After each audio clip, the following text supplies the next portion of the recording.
you to this new joy stream.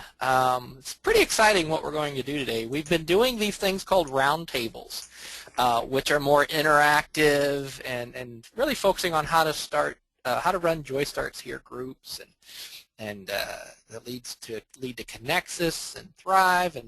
But today we're going to kind of hone in and focus on Thrive, which is 5 days of training where we train you in specific strategic relational brain skills.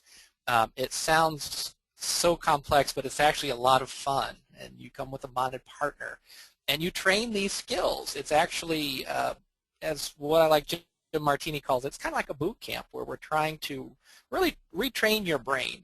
And it's a blast. And we're going to talk a little more about that, but that's what we're going to focus on today, some of those skills, because tomorrow is a fun day. Tomorrow's Valentine's Day, and if you're like me, I really want to do something to make my wife feel loved and special and build some joy and just use this day as something really fun that we can do together, some quality time.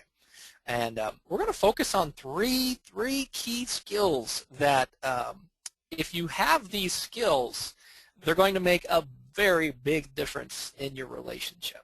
So we're not going to just talk about the skills. We're actually going to try to practice these skills a little bit, which is going to be fun and interesting because we've never quite done this before at this level. So it's also a bit of an experiment. So you get to ride this ride with me here. And I noticed there's some new names. I see some familiar names. I see my friend Daniel on there, and Nancy, I see you. Yeah, Wanda, I've got some friends. Amanda, it's good to see you, and I'm delighted to see a lot of names that I don't recognize. That tells me that some of this might be brand new to you. And so I just want to welcome you. Glad that you're all here. We find these joy streams are just a great way to really get to know other people and be able to share information.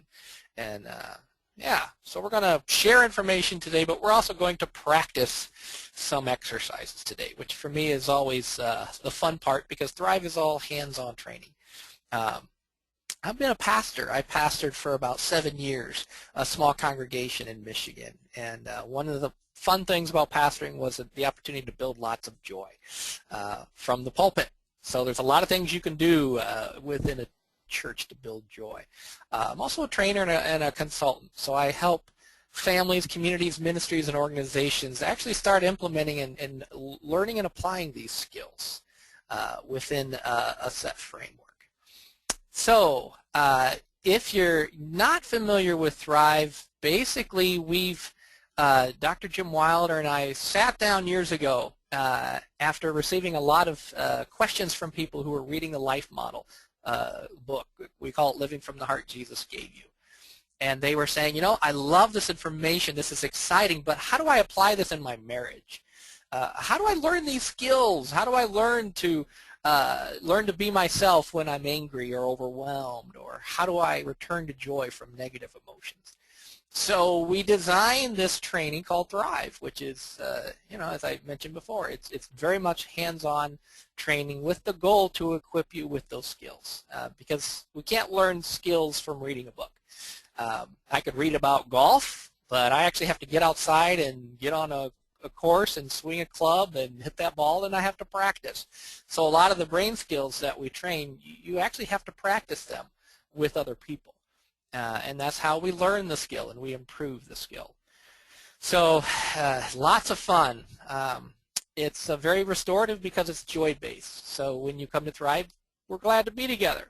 And that's the best learning environment for the brain and your nervous system is in a state of joy. So we want high levels of joy.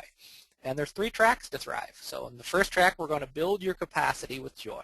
And in the second track, we're going to focus on some of the return to joy skills. And the third track is learning solutions for pain.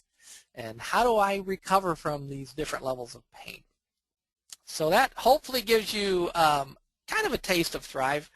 So what I'm going to talk about today are 3 skills that we focus on at Thrive. But before I go into these skills and actually start giving you some practice, it will help me to kind of gauge the levels of experience that people have here. So Denny has some questions she's going to ask here so that we can kind of figure out whether you've been to Thrive before, or if this is brand new, or do you intend to go to Thrive. So I kind of have a frame of reference for my audience today. So Oops. Denny, are you able to? Yeah, let's see our alarms. The first one, just to find out, have you been to Thrive in the past? You can select yes or no on your screen at this time. Give everybody a chance. Right now about half of you have voted. Almost there, 94% have voted. Chris, just so you know, it looks about 3/4 have not, and 1/4 of them have. Okay, that's helpful. So let me write these down. All right, let's do the next one. I'm going to close this one out. Looks like everybody has voted. And next is, are you planning to go to Thrive this year? We are actually offering it twice this year. So we have spring, summer, or you're not going to do it this year.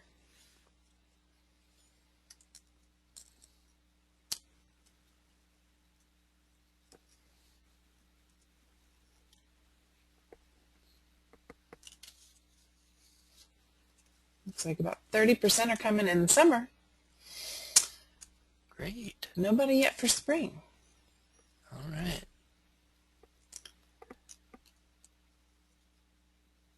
I'm in the 90%. Good. All right, back to 97, which we had before. 30% in the summer and 70% are not going to be able to do it this year. All right. Set out. All right. Well, that actually is very helpful because most of you haven't been to Thrive. Many of you have not been to Thrive. So that helps me know where we're going here. Okay. Well, thank you for that. All right. Let's jump into the fun here. All right. So we're going to talk about 3 skills that are crucial for your Valentine's Day. Basically, these skills are crucial for all of your relationships because these are relational skills. But specifically, if you're married, if you have a spouse, if you're dating, you know, if you are going to spend this time, do something fun for Valentine's Day, this is going to be really helpful. Or if you know someone who is, because my hope is you're going to have some good practice today, and I want you to share this with people that you love. This is the nice thing about these skills is we don't want you to keep them all to yourself. We want you to share them and propagate them to the people that you interact with. And so that's part of the beauty of the training is you learn them, you use them, and you share them. We want the joy to spread. So with that said, let's look at this Overwhelm skill. At Thrive, we actually train two types of Overwhelm skills. And Overwhelm recognition is something. If my family was really good at recognizing my overwhelm and backing off when I'm overwhelmed, this will actually feel very natural for me and it won't even feel like a big deal. But if my family did not pick up overwhelm cues, then the skill would be absent, which means probably I am going to need some work on this skill. So skill 9 is a crucial skill we call take a breather. And it's timing when to disengage. And so basically, if we're interacting, I can see that you need to rest for a minute. And I'm going to back off. I'm going to quit talking. I'm going to take a deep breath. I'm not going to keep pushing and pushing and pushing and pushing and pushing, which is kind of what tends to happen if the skill is not here. You get angry, I get more angry, then now you're angry. And what will happen are those energy levels start to climb. And the nice thing about skill 9 is I see, if I hear it in your voice, you're frustrated, or I'm picking up some body language that tells me you need a breather. Then what I'll do is I'm going to be hospitable and say, oh, let's just take a breath. Let's just take a moment and catch our breath. Let's take a moment to quiet. And so what happens is this skill actually will keep those joy levels high. And we'll go into definitions here shortly of these skills in a little more detail. But the other skill I want to mention is skill 15, quiet interactively, or interactive quiet. And what that means is you and I can interact at high levels of energy, and yet we're able to just go to that kind of that edge, but we don't go over into a place of traumatizing people. Which as a counselor, I run across a lot of people who have tickling trauma because people didn't have skill 15. They thought it was fun to keep tickling and tickling and pushing and pushing and pushing. And then when the person started crying, they really weren't doing a good job of backing off. So with interactive quieting, we can still interact at high levels of energy and just going to the point where we're both feeling, okay, this is about all I can handle. If we go any farther, it's going to be too much.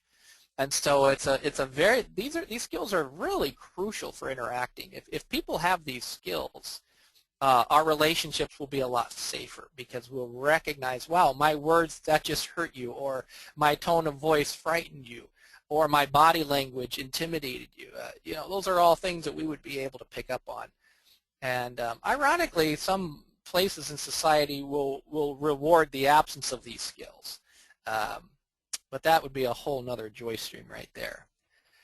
But let's look at the next skill here, is discovering your main pain. This is skill 6. Remember, there's 19 skills. We're going to just look at a few of them here. But skill 6 is you're able to identify your heart values from suffering. And we call this the main pains. The heart values is some qualities that God's placed in you that actually reflect His heart and His character. And the thing about the gifts that God gives us, sometimes they also are a source of pain. And so we're going to talk about that a little bit in our relationships, specifically ways that we can use this skill and practice this skill tomorrow for Valentine's Day. Or if you're doing your Valentine's Day tonight over dinner, whenever you're doing it, this would be a good opportunity. The third skill is we're going to focus on today is see what God sees. This is I love all these skills, but this is definitely one of my favorite skills. We call it heart sight or God sight, but basically we're seeing some of what God sees.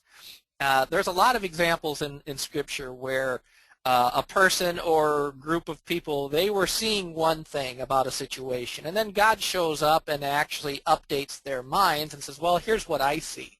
There's more going on to this story. I like the example of the woman caught in adultery. People were ready to stone her because what they saw was a woman who deserved to die because she broke the law.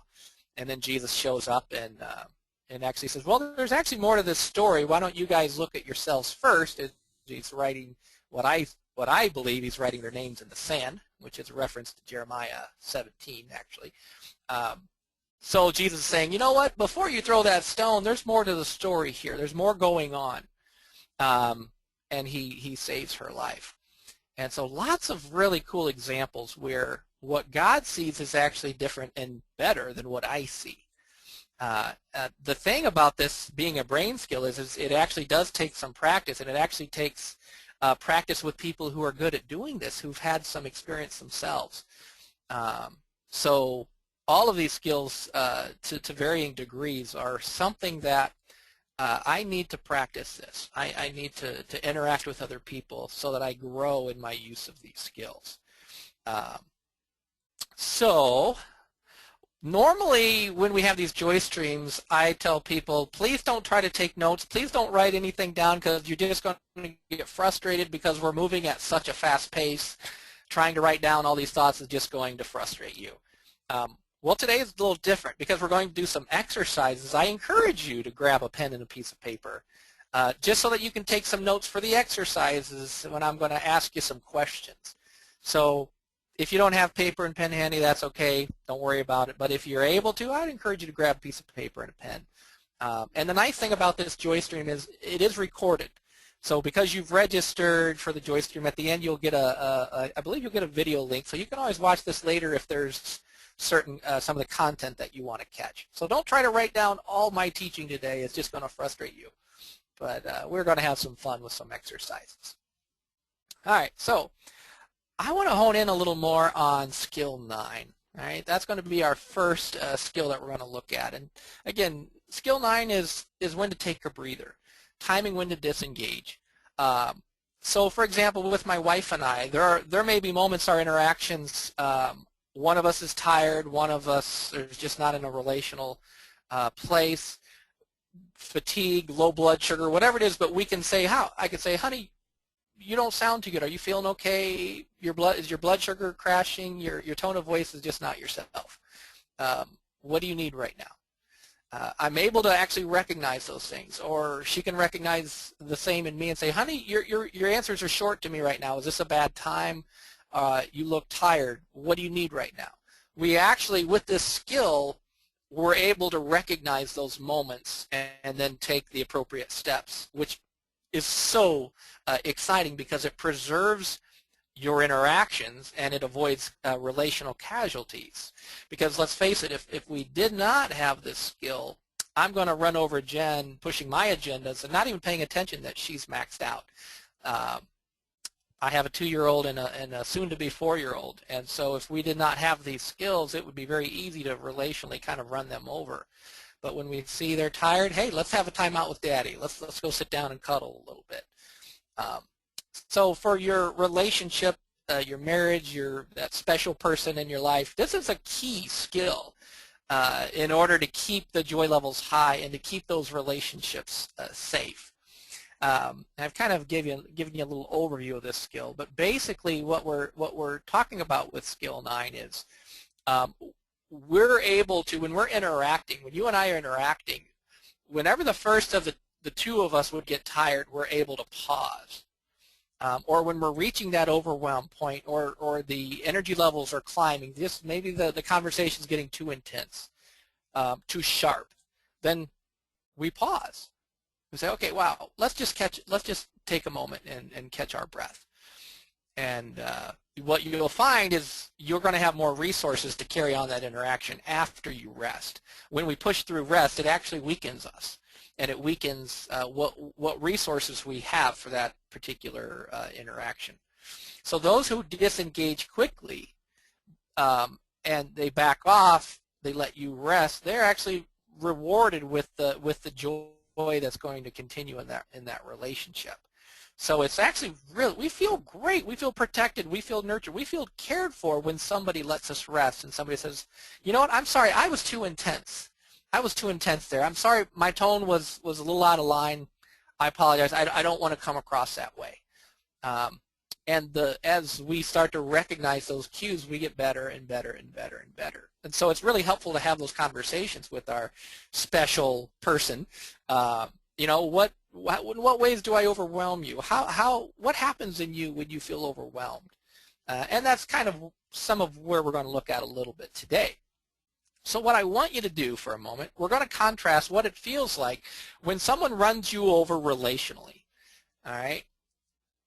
Think about that. You know, somebody just ran me over relationally. How does that feel? All right, maybe they yelled at me, they screamed at me, they shamed me, they put me down, you know, they criticized me. How does that feel? And then we compare it with times where someone lets me rest and somebody respects my limits. All right, so you've had an interaction where you kind of felt run over. I'm guessing that I'm not the only person on this joy stream who's had that experience. So I felt run over here, and over here somebody says, hey, you know what? Let's take a moment and just catch our breath. Let's rest for a moment. I'm sorry, I'm too intense. Let me take a step back. Which would you prefer? Right? Would you prefer somebody running you over, or somebody giving you permission to catch your breath or to rest, or they're protecting you from themselves? Right? So think about that for a moment. And now let's keep going along the same vein here. What does it feel like when people disconnect to punish you? Because let's keep in mind, I can be overwhelmed not only by your intensity, I can be overwhelmed by those moments you check out on me. All right, which actually happens, you know, that's can be a coping mechanism in a lot of marriages, a lot of relationships. So I can be overwhelmed by your silence. All right. So how do I feel if somebody punishes me they disconnect to punish me versus moments that somebody would stay engaged and they care for me and they still are glad to be with me. So what would you prefer? All right. Somebody's disconnected, which can feel overwhelming, or somebody actually stays engaged but they respect my limits. All right. So if you have a thought as you compare these, I'd love to hear from you briefly before we move on to the next step. What comes to your mind about that difference? Do you have any opinions? I'd love to hear just from a couple of you. If you can, what is it, Denny? They have to raise their hand so we Yes. can unmute them? Yep. Or you can even type in an answer if you'd like. But what, right? I mean, I'm kind of making an obvious point here, but what comes to your mind when you compare those two? What do you think of? Somebody's running me over, or somebody's respecting my limits? Roger's typed in some humor here. I might check out to get a rest. LOL. Yeah, that's right. That's right, Roger. You All right, might check Debbie. out just so that you can rest. Debbie, is it Bueller or Bueller? All right, Debbie. I've unmuted you. Can you speak, Debbie? I'm starting to Debbie hear. might not have a microphone. I hear a little something. Yeah? No. All right, Debbie, you'll have to type it in if we can't hear you. Type it in, Debbie. Anybody else? Anybody else before we move on? You know, there's this little comparison. I feel run over. Sylvia. I feel respected. Sylvia? Yeah, can you hear me? Yep. Hi, Sylvia. Hi, how are you? Good. This is really good. I have worked with someone who uses disconnection as a punishment, and man, is that difficult to cope with. Yep. Yep. So which would you prefer? You prefer somebody who obviously would stay connected and talk about what's going on with them? Yes, much easier. Yeah. It's hard to work through, but of the two, I prefer to have someone who can talk it through with you rather than not. Yep. Perfect. That's perfect. Thank you. Thank you. And that's a coworker. It sounded like what It Sylvia was sounds like saying someone's there. trying to phone me, and I will cut them off. Hang on. There we go. All right. Well, thank you. No, that's Sorry. helpful. But yeah, it's not a coworker. I do prayer ministry. Okay. And unfortunately, sometimes you will run into someone who is having a problem, and they, they shut down. Yeah. And it's so hard to work with. Yeah. Because, they've cut you off. It can happen in a relationship, too, and it's difficult. It's very difficult. So these are good things. This is going to help a lot of us. Thank you. Thank you. Thank you. All right, next we've got, go ahead. Okay, somebody else. Yes, Judy. Judy Finley. Judy. Yeah. Hi. Hi. When I withdraw from my husband, it kicks in his, without saying anything, it kicks in his fear dance of being abandoned. So I have to let him know that I'm withdrawing because I need to figure out, is the issue really about now or is it a trigger from my past? Yeah. Yeah. Which is good. You're helping him interpret it, and that shows that you're using skill 9 in that regard because you're helping him interpret it. I'm not punishing you. I'm actually just trying to rest and quiet so I can get down to what's going on in me. Mm-hmm. Correct. Yeah. Yeah. Very good. All All right. We've got a few people have typed in some things now. Debbie, who couldn't speak earlier, said it's the difference between feeling valued or not. Ooh, I like that. Yes, Valued. very good point. Yes. And Evie says disconnection can come by TV, computer, or sleep, even if not meant to punish. Yes. Thank you. Good point. Sonia, being cut off makes it hard to know what to do next instead of staying relational. Yes. And Whitney Terry has a question. What if someone is attacking you emotionally? How do you, I guess, take a step back and get your distance there? Yeah, that would be, that's exactly where we're going to go next, so I'll actually hold off on that for a moment. Okay, then we got... because that's a good question. I think I'll answer that in a moment. All right, I think I got one more person to talk there. Richard or Jewel? Richard? Actually, it's Jewel. Jewel raised the hand. I am so grateful. My husband is very good at sensing when I need rest. And like when I'm tired or weak or sick or whatever, he always gives that space. And it's very life-giving and very just like I can breathe and I can catch up and then I'm ready to go on. Good description. So it actually feeds some life into the relationship when somebody respects your limits. All right. Thank you, Jewel. That's very helpful. All right. So hopefully what you're all hearing with some of the comments that are coming in is basically when the skill is used, the results are going to be more joy, more of the good stuff for the relationship. When the skill is not there, we'll feel run over and basically disrespected and all kinds of very unhelpful things right there. All right, so one of the ways, this is probably one of the toughest skills that we train at Thrive because part of a lot of our wounding has happened when people haven't respected our limits. They haven't used the skill to protect us from themselves.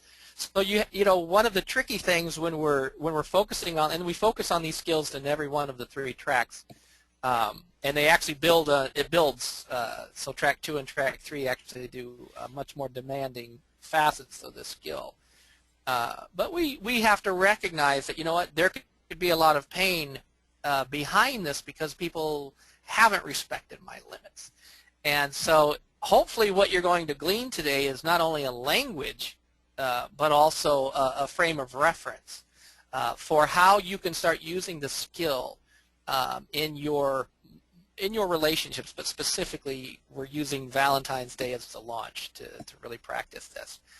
So I just want to acknowledge we overwhelm people in a whole lot of different ways. We do these exercises called Trigger City exercises where an angry face or a time that I was afraid in the form of a story, we can use those to actually start picking up overwhelm cues.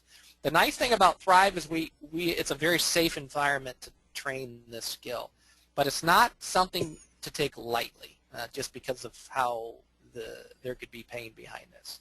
We also do different quieting exercises and some joy-building exercises because let's face it, even joy can be overwhelming. Have you ever had someone so excited they're right in your face telling you something and you're feeling your personal space has been invaded? Right? That's even with the good stuff we can be overwhelmed. So hopefully it's given you some good things to think about for your special relationship, your marriage or your dating relationship. So overwhelm's a two-way street. I can overwhelm you, you can overwhelm me, and ultimately when we're not in relational mode, we overwhelm each other. I mean, I can go to a coffee shop and I can sit in a coffee shop and I can observe interactions and identify who's overwhelmed and who's not overwhelmed. Now, I might not understand or know why they're overwhelmed, but you can, when you've got this skill, we train you to start being able to recognize signs of overwhelm, specifically so that you're not overwhelming other people and you're able to take care of yourself when you're overwhelmed. So what I want you to do briefly here as we think about this is write down 3 ways that you overwhelm your significant other. So for example, or a friend, because not everybody is married, obviously. So if we have some singles who are just interested in this whole thing, think about a friend. All right? Or if you're dating, think about the person you're dating. But 3 ways that you overwhelm your significant other. So I'll give you a moment for that. Just take your pen and paper, or just think about it if you don't have a pen and paper. What 3 ways do I overwhelm my wife would be my example. So for me, I'll give you an example. I might overwhelm Jen when I'm tired and disconnect. That can be overwhelming when she wants to disconnect. Those kinds of examples. I could be overwhelming by my driving if I'm not a careful driver. My driving could be overwhelming to my wife. Those kinds of things. Okay? So hopefully you've got at least 3 ways. Now write down 3 responses from other people that overwhelm you. All right, now again, you can use your spouse since our focus is Valentine's Day. We're trying to improve the joy in our special relationships. But 3 responses from other people that overwhelm me. So maybe when my wife is worrying about the finances, maybe that's overwhelming to me. Right? That could be an example.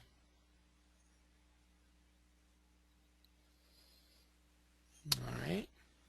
So 3 ways you overwhelm your significant other. And then 3 responses from other people, preferably your significant other, that overwhelm you. And this isn't to blame or shame, not at all, because the focus is on me in terms of how can I learn to be myself under those conditions? How can I learn to take care of myself under those conditions? How can I improve our interactions together? So we're not here to point blame or shame or anything like that. The point is how can we strengthen some of our areas of weakness? All right. So hopefully that at least gets you thinking a little bit. I hope that you have a few things written down. All right. Next, I want to focus on heart values from suffering, which again is my main pain. Identifying some of my main pain and some of the characteristics of my heart. This is what we call skill 6 out of the 19 skills. Everyone has issues that hurt or bother him or her and have always been the way that he or she is likely to get hurt. So as we look at these lifelong issues, it helps us to identify some of the core values in our unique identity. And so we hurt the more deeply we care. And because of how much pain our deepest values can cause us, most people will see these qualities as a liability instead of a treasure. I mean, let's face it, if something's continually hurting me, I'm not probably going to be very excited about whatever it is. I'm going to see it as, what's wrong with me? Why does this bother me so much? That's another reason this is another skill I absolutely love, because it really is, as far as I'm concerned, it's a game changer in so many ways for how I view some of what God has placed in me. Because let's face it, we do have an enemy who wants to steal, kill, and destroy, and he is glad to distort the good things that God has placed in us. He would be glad to do that. But the cool thing is God has planted some wonderful things in us.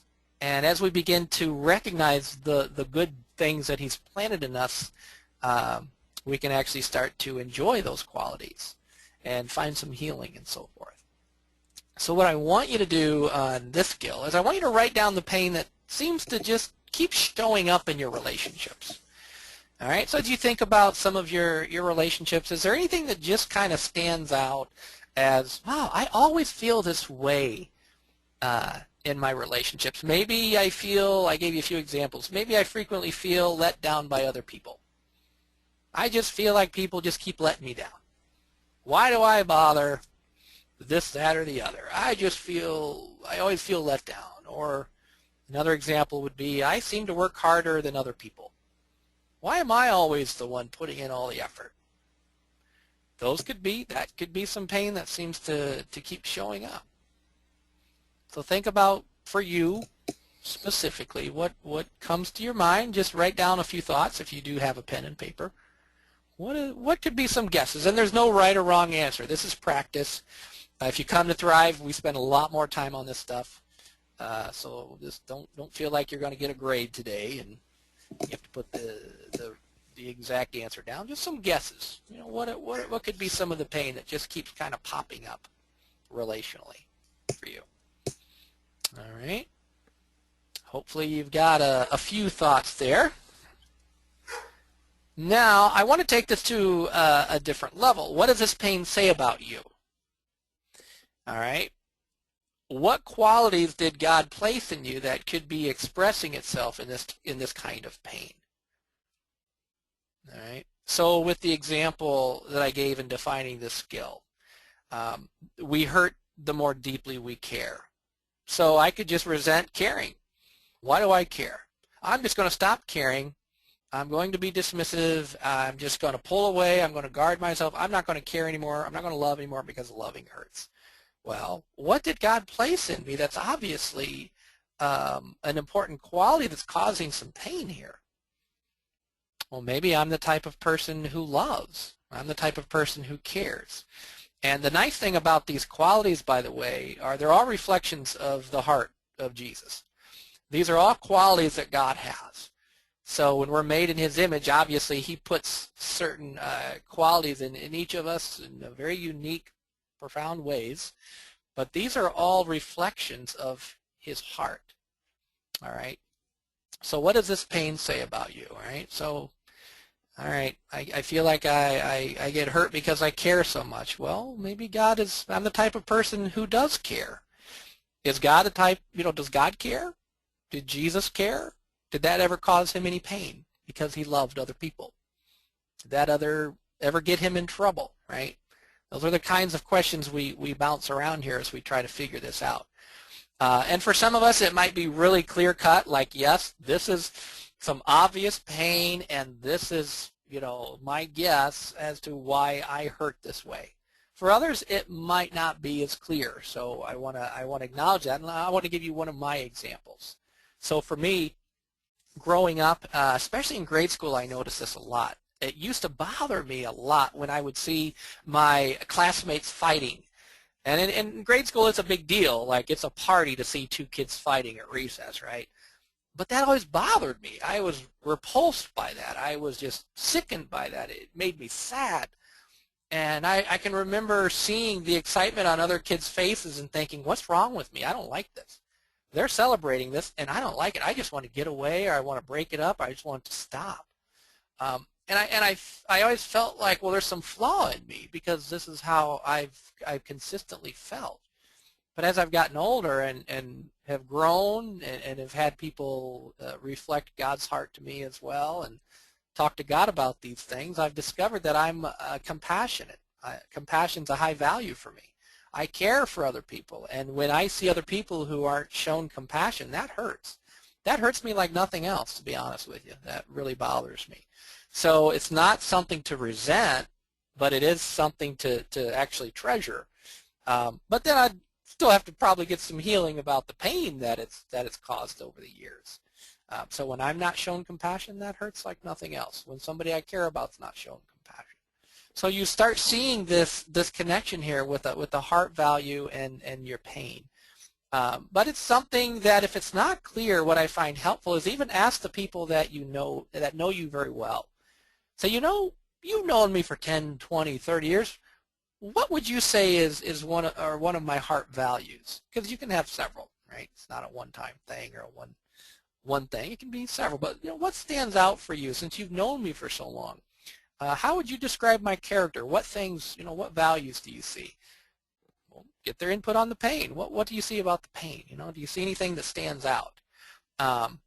And so we can start looking at, wow, if God actually placed this in me and he made me to be the kind of person who's compassionate or caring or giving or places a high value on truth or justice, those kinds of things, then is it really a weakness that I should despise or a gift to embrace? And we start looking at it a little differently. Because I believe that if the things that are really precious to God, the enemy likes to go after quite fiercely. And I believe there's something very precious about looking at these values that God has placed in people. So another way to look at it as we start thinking about this topic and the skill is, how would Jesus live with your heart value and your main pain? What would he do if he was compassionate like I am, right? How would he live with that? Would he hide it? Would he resent it? Would he try to change it? What would Jesus do if this is a big part of who he is? All right. So think about that for your own main pain or your own heart value. How would Jesus live with that? What would he do? Who would he be? How would that be expressed in his character, in his behavior, in his words, in his relationships? So think about a couple of responses that come to mind about who would Jesus be under different conditions if that was a quality of him. Which, again, I'm saying these are qualities of him, but I just want you to think about how would he live? How would he handle it? So for me, with compassion, wow. Well, I can think of some really cool examples in Scripture where Jesus was very compassionate and very caring, and he looked out for those who were suffering and hurting and isolated or rejected.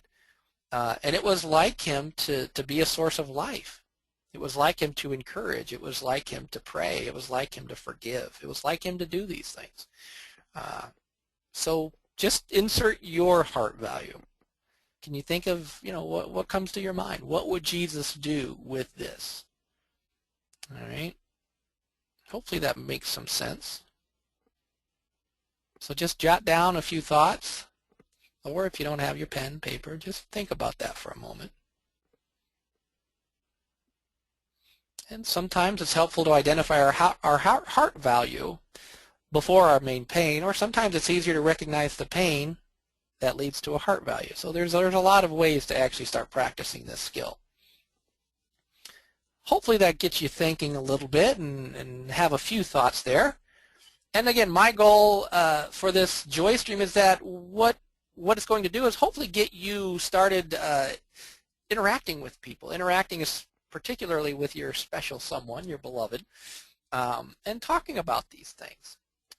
So the third skill is skill 13, seeing what God sees. And again, we call it heart sight because it's seeing through our heart, we might say, or Godsight, seeing what God sees. There's a couple different ways to describe that. All right, so with skill 13, seeing what God sees, hope and direction come from seeing situations, ourselves, and even other people the way they were meant to be instead of only seeing what went wrong. The spiritual vision guides our training and even our restoration. Even forgiveness flows from seeing people's purpose as more important than their malfunctions. And it makes us a restorative community instead of an accusing community. And through our hearts, we see the spiritual vision that God sees. I love this skill because we can always try to guess and figure out what God's seeing in a certain situation, but I find it helps to just ask him. Lord, what do you see here? What would you like me to know? I think God's a very relational God, frankly, and I think he wants us to interact with him and not just talk to him, but actually listen to him. And so the fun thing about skill 13 is it's very much an interactive skill with God. And then this is another game changer for our relationships in our life. Because again, when you're stuck in line at the grocery store, maybe God wants you to see something there rather than just the inconvenience of being stuck in line. Maybe he wants you to talk to somebody, or maybe he wants you to pray for somebody. And specifically with your special someone, there might be some really, really precious, sweet, wonderful things that God's placed in her or in him. And talking to God about those things might give you some new thoughts about what he's placed in that person, and specifically when there's conflict. When I'm working with conflict, whether it's marriage conflict or group conflict or a church conflict, this skill is crucial for restoration. Cannot emphasize that enough. We really helps to say, God, what do you see? What I see right now is my wife's being mean. She's being this, that, or the other, and blah, blah, blah. It's very easy to kind of point that finger, but Lord, what would you like me to know about what you see here? I see my wife who's just hurting me. Well, maybe God sees something else that he wants you to know. So sharing minds with God and seeing what God sees brings us comfort and hope and peace. So this is one of the first skills I train when I'm doing marriage counseling and so forth. I want people to have this skill because this is the game changer in how we start seeing not only situations but people, specifically the people that we're married to. That's an important one right there. So what I want you to do now for a moment is we're going to talk to God briefly. And what does he want you to know about the qualities that he's placed in your significant other? Now, before we actually do this, what I find helpful is if we think about something we appreciate first. All right, so, and then we talk to God, right? So if you have something you appreciate, you can think about that. What brings you joy? Maybe it was a special memory, a special moment. Or if you felt like God's been with you at some point in your life and you can remember that special moment and God felt real and right there with me, it brings me peace and joy, then take a moment and think about that special memory. And then we're going to talk to God about this next piece. All right? So if this is new for you, this is just part of what we call the manual, share manual training. Very simple. So first step right now, think about something that you appreciate, or think about a special time in your life where you felt like God was there with you, or maybe God answered a prayer for you. Let's just take a few seconds, let your mind go to that special moment, and then we're going to talk to Him here.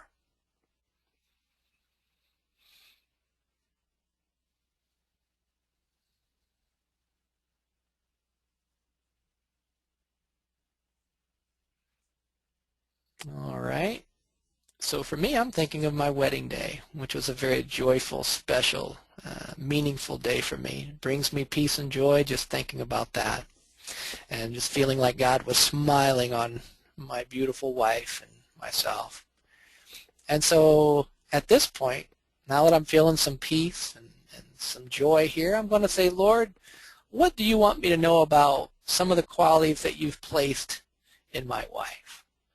So if you're married, just take a moment and ask God about your husband or your wife. If you're dating, ask God about that special someone. Or if you're single, just say, God, maybe there's a friend that you'd like to talk to me about, or maybe it's me that you want to talk to me about. All right? I'll let you just have another few moments here to talk to God and write out some thoughts that come to your mind.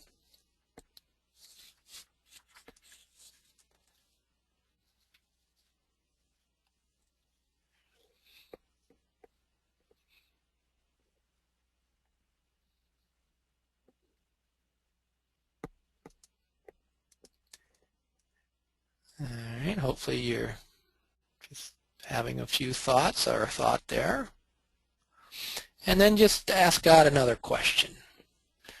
Lord, what do you want me to know today about how I can nurture these qualities that you've placed in my beloved? Is there anything I can do to bless and encourage my beloved? So just take a moment and ask God, Lord, is there anything I can do today or tomorrow to just bless these qualities that you've placed in my loved one? Notice what thoughts come to mind.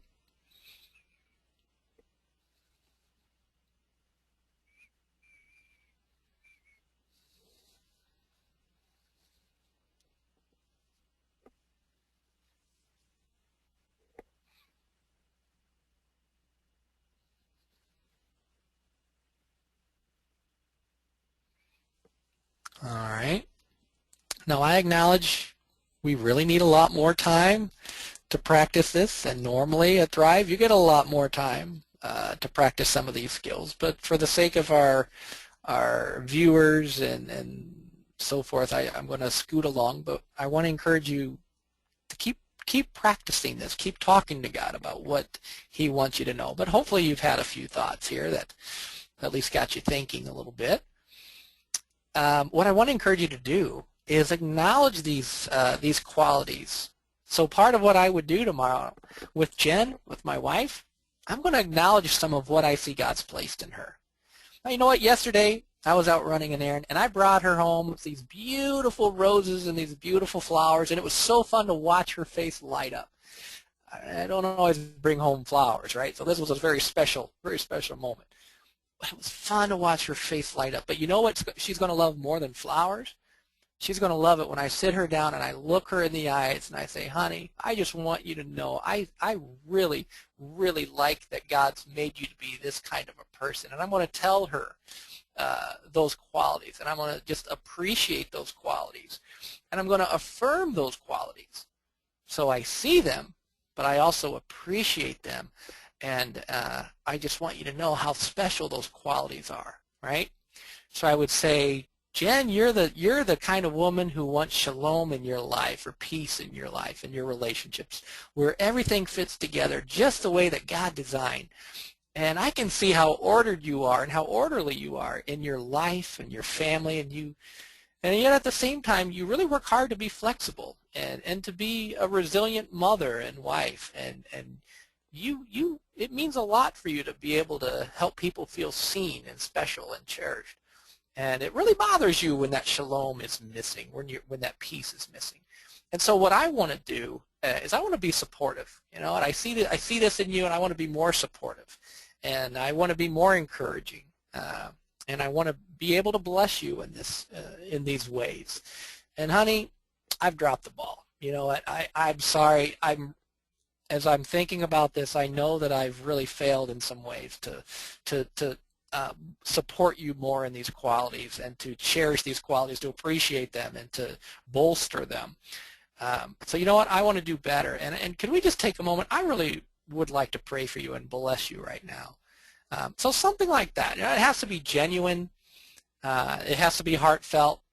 You know, it has to feel real. But just basically having that kind of a conversation. You know what?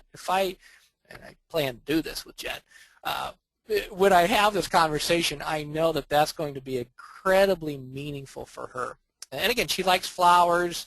I didn't get her chocolates because she's trying to avoid sugar, and I would end up eating them all, which would all be fine. But doing this little exercise will go much farther, be much more meaningful for her than anything else.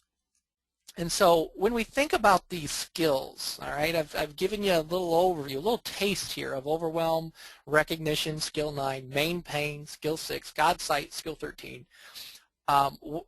There's actually some overlap relationally in how I use these skills. And so I want to just give you a little bit of homework here. So if you have your pen and paper, this would be a good time to write out a few thoughts. I want you to think about what hinders you from recognizing overwhelm signals in yourself and in other people. All right? Is there anything that hinders me from recognizing these overwhelm signals in myself and in other people? All right? This would be something to contemplate. This would be actually a really good conversation, to have with your beloved. Doesn't mean you have to do it on Valentine's Day, but at some point, this would be a good conversation to have. And it would be a good thing for your journal as well, and a good thing for your prayer time. So how does your main pain rob your most prized relationships? Right? The last thing we want is anything to rob us of what's so meaningful and valuable. All right? And so important to us. So is there any ways that main pain is actually robbing you? So maybe as a result of being hurt with my compassion, I've tried to kind of harden myself. And so I'm not letting people get too close, because once they get close, they might hurt me. And in my marriage, that process is actually going to rob me. It's going to rob me a lot. And what does God want you to see about all of this today, of what you're learning with your overwhelm, with the main pain? This is, now we're going to practice that Godsight skill. What does God want you to see, or want you to know about how some of this might be expressed in your marriage, your relationship, and so forth? And as you start not only thinking about these things, take some time to pray about these things and notice what thoughts come to mind. So let me give you a few very practical suggestions for tomorrow. Turn off distractions. Turn off your phone. It's not a time to be checking Facebook. When you're out on your date, your dinner date, or whatever it is, just turn those things off, put them aside. Use your face and your voice to convey delight. It's not just the words, and words are important, but use your face and your voice with those words. And use your words to bless, to build up, to comfort. And keep in mind, moments of rest and quieting are actually gifts. So I strongly recommend snuggling and cuddling. There's lots of good oxytocin charges that you'll both have when you snuggle and cuddle. So snuggle and cuddle, that's good for your nervous system as well, good for your bond, all kinds of good stuff there. And appreciate the qualities that you see God has placed in your special someone. And I would say casually tell 1 to 3 stories where you see these qualities in action. Don't make it like you're doing homework and it's going to get all clunky. Try to make it very natural. Hey, this is where I've seen this quality in action. I was just thinking, remember that time on our honeymoon, blah, blah, blah, whatever it is. Casually tell some of those stories. And keep in mind, your undivided attention is the best gift you can give your beloved. I wish I could just emphasize that and bold it and put a spotlight on that today. Your undivided attention is the best gift you can give your beloved. I just can't stress that one enough. All right, so here's where we go from here. All right, what I'm hoping is I'm hoping that you're going to think about how can you improve these skills. I'd love to see you at Thrive. We still have 2 weeks before our March Thrive the registration deadline ends. So if you realize you'd really love to build these skills more, we're doing 2 events as Denny has already shared earlier. You know what, I'd love to see you at March. If you're even thinking about doing this training, let me know. I would be happy to spend a little time talking with you. In fact, Denny's going to ask a little poll here if anybody's thinking about or interested in or chewing on attending in March. We'd love to hear from you because I'd love to offer anyone who's considering that a 15-minute consultation just to talk about some of this training for them. So, Denny, is there a way we could I think what we're going to actually do here is just do the show of hands or have them type it in, and then I'll write down their names and get those to you. Right. And then you can schedule those consultations. Did you say 15 or 50? 15 minutes. Okay. Yep. Yeah. 15-minute consultation. Yeah. Yes. Yeah. So I'd be happy to. Now, I have someone typed in a question. What if you don't have a bonded partner? Well, that'll be something we can talk about. I mean, ideally, I'd want to help you find somebody. That'd be something we could talk about, actually. Okay, so I should put her name down. Yeah, put her name down.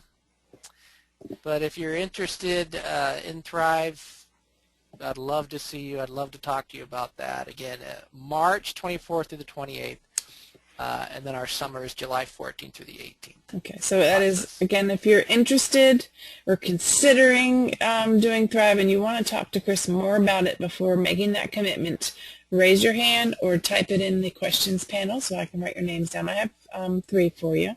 Okay, wonderful.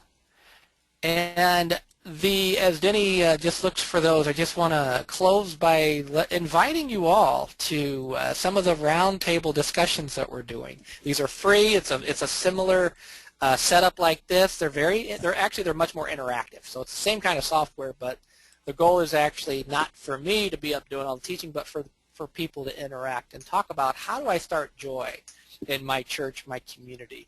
How do I run a Joy Starts Here study group?